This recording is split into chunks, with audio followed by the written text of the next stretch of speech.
What's up, everybody? It's your girl, Miss KK, back at it again for another episode of Illegitimate Intellectuals. Thank you so much for joining me. Before we get things started, make yourself comfortable, pull up a chair, make sure you have your coffee with cream and your tea, your water, whatever you have. And today's discussion is going to be about the rOnA, rOnA. So let's chop it up.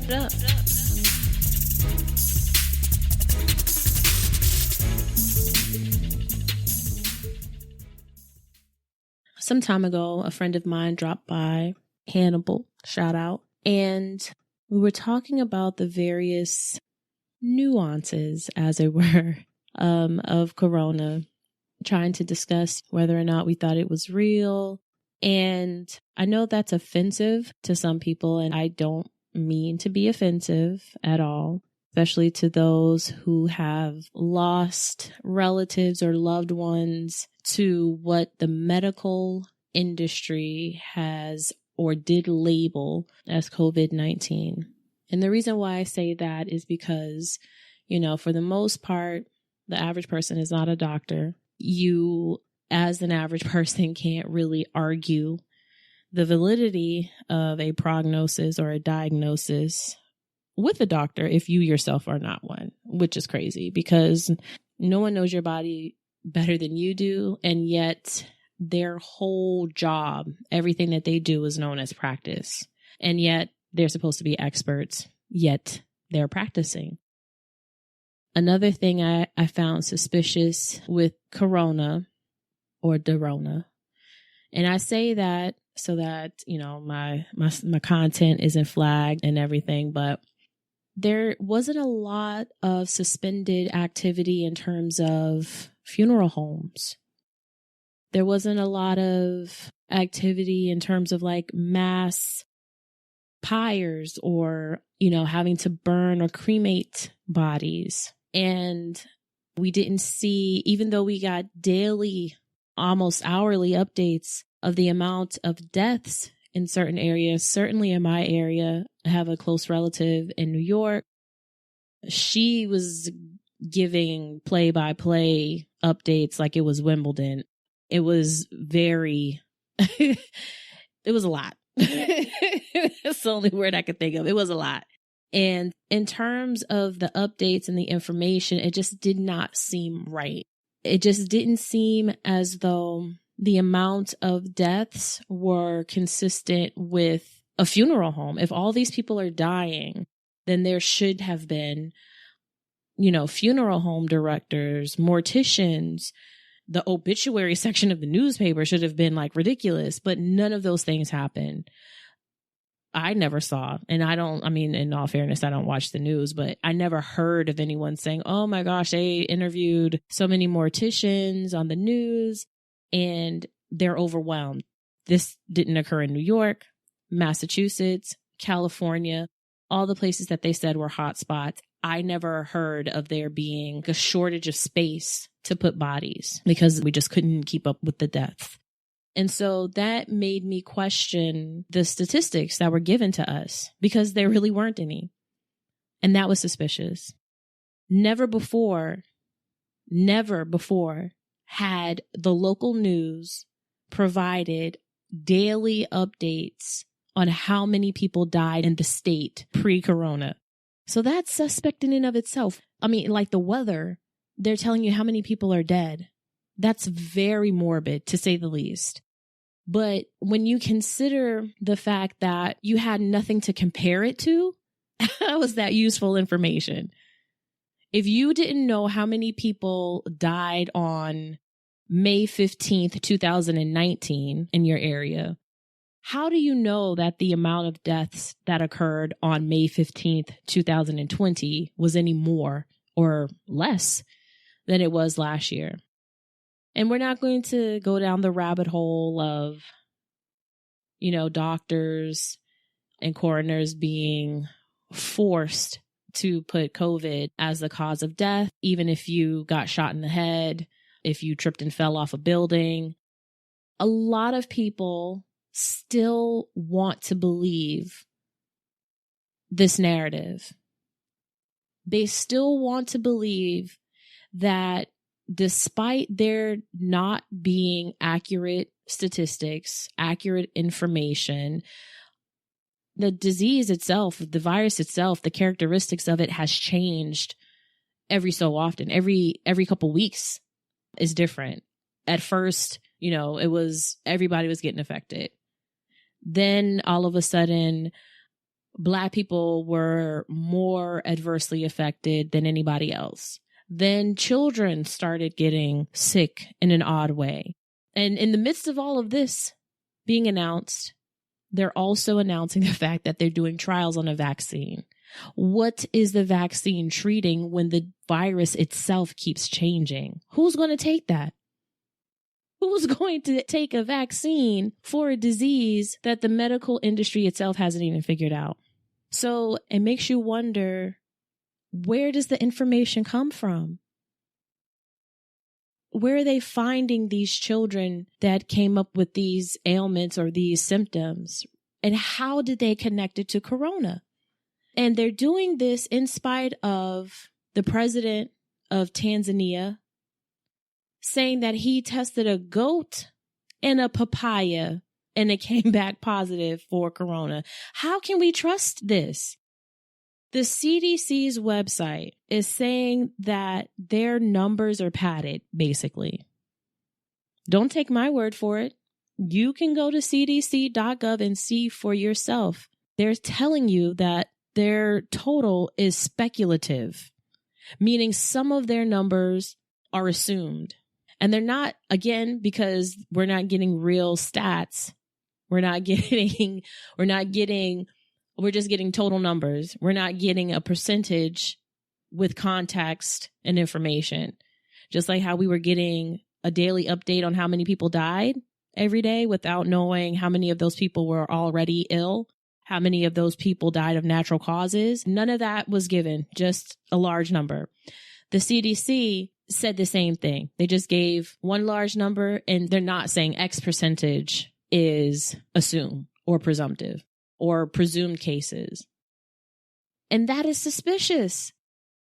And yet we have people who are so blindly following this that they are sitting in their car with a mask on. That to me blows my mind.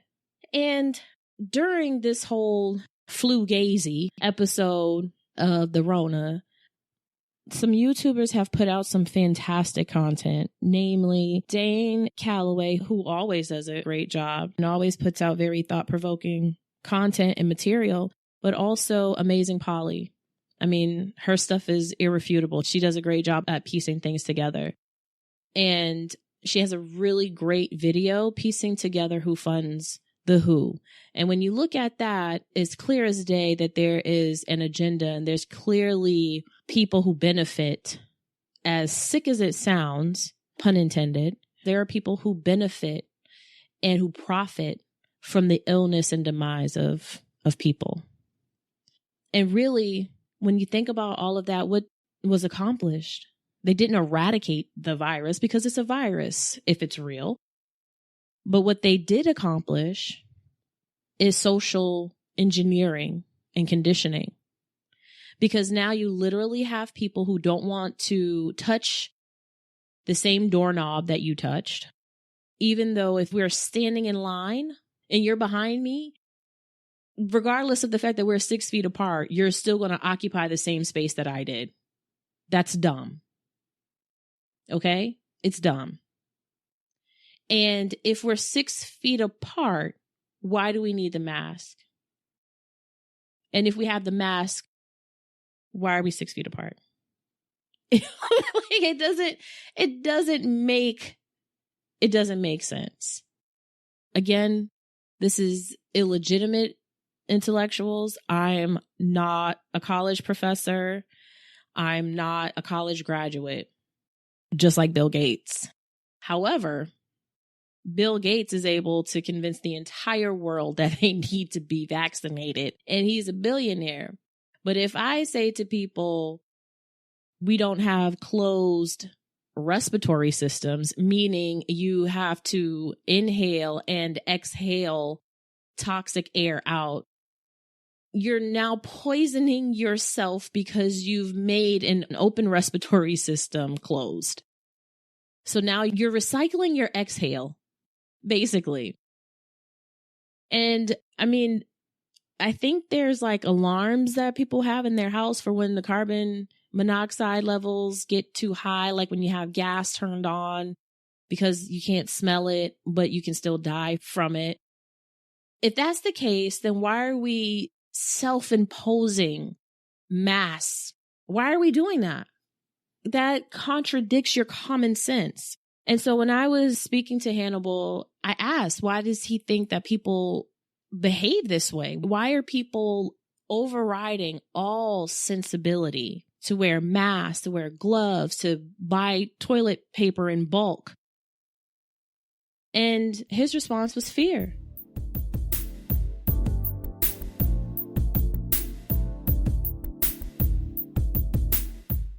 The majority of the general public is gullible, and they take everything that they give us off face value and they run with it, especially when they attach the fear to it. That's why they were able to gain control so fast. Fear, you can move a crowd with fear. You could be in a crowded room and scream fire. Nobody's gonna know if there's an actual fire. Everybody's just gonna start running. If you run past a crowd of people and scream, they're shooting, the crowd's gonna run with you. 9 out of those 10 people in that group are gonna run with you because it's just the instinct. And the media is like the biggest tool in causing the fear. And honestly, when we look at the Most High, one of the scriptures that stood out to me, or one of the things that stood out to me when he said that, was some people who are followers of Christ, they know that scripture, the Lord did not give us the spirit of fear, but power, love, and a sound mind. But we never really understood what that meant, right? It just sounded good, like, oh, I'm not supposed to be scared. But really think about that in the context of the rOnA. Fear is overriding people's soundness of mind. People are acting in a way that demonstrates that their mind is not thinking critically. When we override our soundness of mind, we behave in fear. We don't operate in power. And when you wear a mask and you're fearful and you remove people's identity and you tell them that they have to bump elbows, they can't shake hands, they can't hug each other, then you're removing people's ability to show love to each other. Never before has that scripture made as much sense as it does right now in today's society. All over the world. Isn't that really the larger implications behind COVID? Because it imposes new norms. And when you think about the people, the very small group of people enforcing these new norms, that's where it gets really scary. All of this is coming down from the WHO, distilled even further through the CDC, which is distilled even further through Fauci and Birx. And at the top of the WHO is Bill Gates, because he's their largest funder, as it were. He's the one that has given the most money to them. And to further the agenda, they're initiating contact tracing. So while the average person has been let go of their job or been unemployed due to the rOnA, they now offer you the ability to have a job as a low budget spy. So now they'll pay you $17, $18, $19 an hour for you to ask people HIPAA violating questions as though they have AIDS and you're a member of the health department trying to track people down to stop them from spreading AIDS. That's what it seems like right now. We forget that especially for people of color. The medical industry has never been kind to us. Never. It's never been for us. It's never been by us. I'm in my 30s. I only recall maybe 3 doctors being named during Black History Month as trailblazers in the medical field. And that's telling, right? And now you see headlines where they're saying that if a vaccine is to be made, they need Black people. Is that one of the headlines that they had when they did the Tuskegee experiment? Is that how they sold that to those soldiers? We need you. Is that what they told the people of the island of Puerto Rico when they did their birth control experiments? We need you. Or you need this. You need this to improve the quality of your life, of your existence. It's never been good. Never been good. And I think people forget that you can't say the pharmaceutical business or the pharmaceutical entity without saying some type of indicator that it is indeed an organization that exists for profit, meaning it's either known as the pharmaceutical business, big pharma, or the pharmaceutical industry. And likewise for the medical industry, meaning it does not operate philanthropically. It does not operate just solely to help people. It operates for a profit. And it's so nefarious that baby powder, talcum powder is out here causing cancer. What you thought was keeping you dry and fresh is giving you ovarian cancer. Zantac, or one of those medications that's supposed to help you with an upset stomach, is giving people cancer. And they have the nerve to say that hydroxychloroquine hasn't been vetted enough. And yet we can see a commercial right now for some new FDA approved medication. And by the end of the year, we'll see some law firm advertising the fact that there's a lawsuit for that very same medication that the FDA approved. And the commercial will be something like, have you or a loved one suffered hair loss? Are you a man that has breasts now? Do you have hair on your feet? Have you experienced bleeding from the eyes, anus, and mouth? Death? So they're telling you that there's some lawsuit after the company has already made their money. They set aside money and they're willing to pay you for the loss of someone who already took their medication and died. And yet they want you to trust them to give you a vaccine. And then your mom or your dad or your child will be watching a commercial about that very same vaccine that killed you. And they may get broke off because it depends on the amount of people that all that money has to be distributed amongst. But it's ridiculous. It's really mind-boggling that people would trust anybody, but especially Bill Gates or anybody like him. Actually, I should say Gil Bates. We'll call him Gil Bates.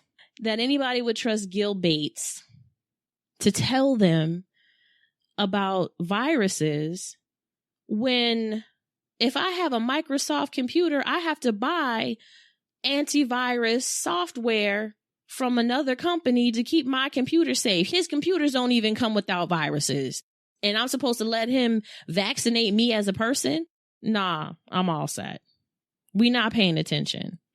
Because in the midst of all of this, your phone this week or over the past 2 weeks, it's uncertain, or it's unclear to me anyway, when this took place, but your phone has what you think is an inactive COVID tracking application. You think it's inactive because it says you haven't turned on your Bluetooth. But if they put the application there without your consent, you didn't have to accept anything. You didn't have to turn on locations or anything like that. It just appeared on your phone. If you think they can do that, you think they can't remotely turn on your Bluetooth and your locations and have that same person that they're paying $17 an hour call you and ask you why you were at that Target during that Black Lives Matter riot. Y'all got to pay attention. We have got to pay attention because really it's planned. And it was planned to enforce new social norms with tighter control over people. And since the beginning, they kept talking about this second wave. Now, I don't believe everything that's happening now is real. I believe it's a drill. But I do believe the real deal is coming. I don't know what that is. Again, this is illegitimate intellect. I don't know. I have no hardcore proof or facts. Perhaps someone else out there does. But it's looking like something else is going to happen. And the more you look at it, the more you see that we're on a path. They're leading us down a path, right? And you're going to need the vaccine if you want to return to your level of normalcy, right? You want to go back to that job with your pension and your 401k and all of that you've stored up over the years. If you want to go back to that, you're going to need to get vaccinated. If you want to get back on public transportation, you're going to need to get vaccinated. If you want to travel abroad, you want to see family after being locked down for so long, you're going to need to be vaccinated.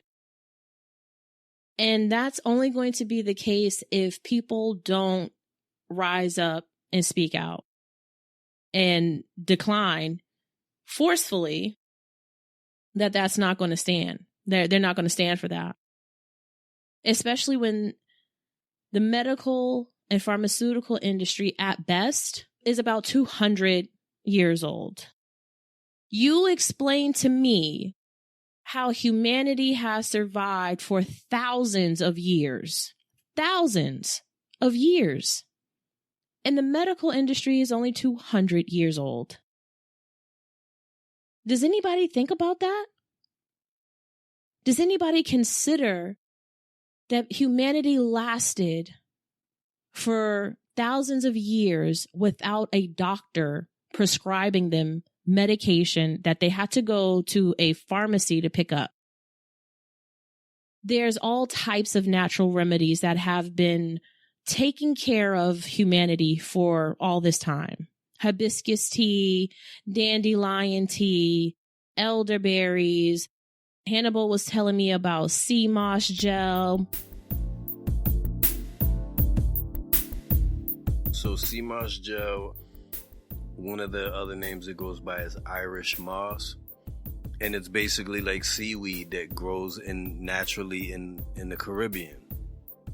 And what they do is they go through a process of cleaning it and then boiling it down till it's like a gel, and you put it in the fridge after it cools off, and it becomes almost like a gelatin.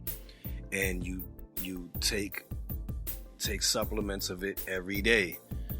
They say the body has, I think, 110 or 111 minerals. The body is made up out of that many minerals. Sea moss gel replenishes 92 of those. Also coupled with burdock root. And then you can replenish all of the minerals in the body. So there's so many remedies, natural remedies.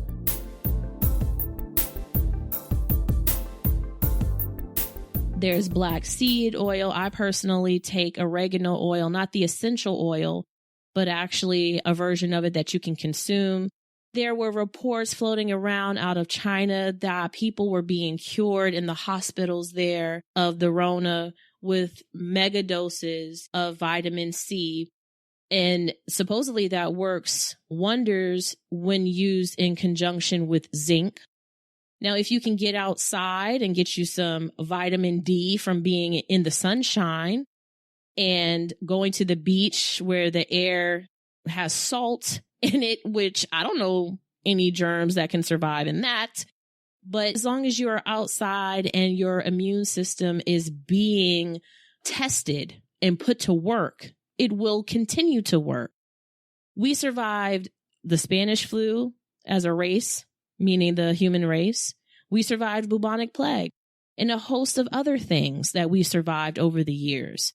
There's no way that you can tell me that whatever this is, we can't survive unless it's designed to work a certain way. I just want people to put their thinking caps on. I want people to consider where they receive their information from. Why do you trust the information that you have? Where did it come from? And now with libraries being closed, I'm from a different generation. When I used to write a paper, the internet was not a reliable source.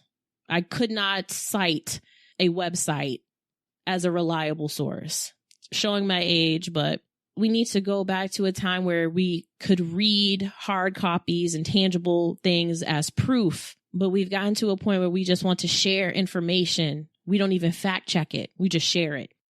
And that's one of the ways that we've gotten here. But think about what kept your grandparents alive, what kept your great-grandparents alive. I know people from, I'm not trying to knock people from China, but I know people from Asian descent, they have a lot of natural remedies and herbs and soups and things like that. Likewise, people from the Caribbean and African nations, Native Americans. So we need to get in touch with the things that have healed us over the years, okay? Because that has obviously sustained us, not the medical industry, not the pharmaceutical industry, not people who make money off of supply and demand, if you get what I'm saying. So be strong, be ready, and stay in prayer, y'all. Illegitimate intellectuals. And I'm out.